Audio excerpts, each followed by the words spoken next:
กิน2 คนพวกนั้นบ่มาเอาส้มป่า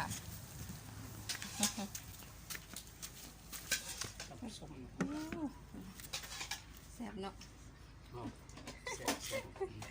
แซ่บมากนะผัดส่วนแซ่บก่อนจนได้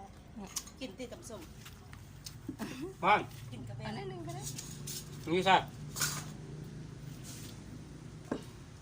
เรียนมาเอาปลาไปตู้เย็นไปหนึ่งก็ปลาหน่อย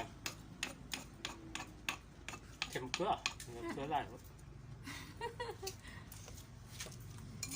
เขากลับเอา ที่ว่าเค็มแบบนี้เองใส่แบบเค็มไปแล้ว ผัดบุ้งนี่นี่แซ่บอ่อนดิ เข้มเลยพอดีเขา ขอบใจอย่างนี้เนาะแซ่บๆโอ้ซื้ออยู่ซะพูดมาให้สิเท่าไหร่ดูเท่าไหร่เนี่ยโอ้เราอันนั้นเราไปนั่นวะไป5 วะ 5 น้ำคลอง โอ้เรามักไป5 เนาะ ปลามั่งปลา นี่แหละบางทีเราเอา นาง เข้า เปานี่แล้ว จะเอาเข้าขึ้นมาก่อนจะเอาน้ำแกงเอานั่นมัน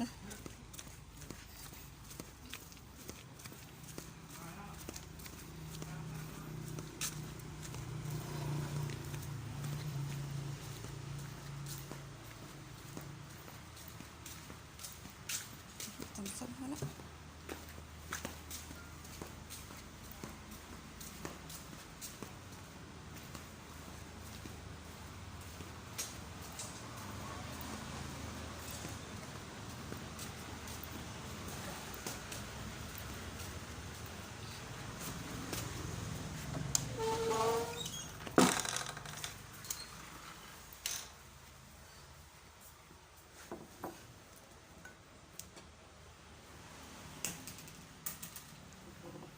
ชิมเลย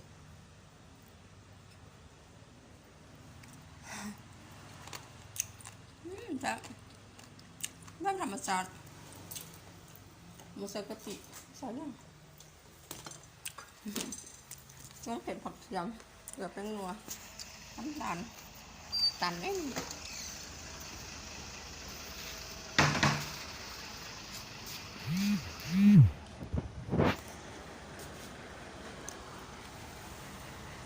เขาดีมากอ่ะ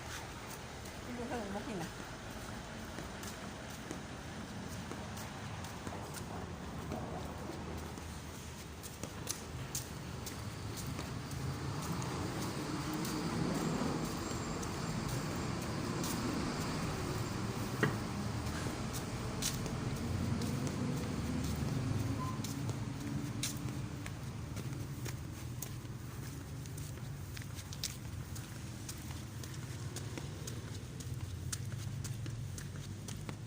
นี่มันเอาน้ำแกงใส่มันเอากิน5 เม็ดอ่ะ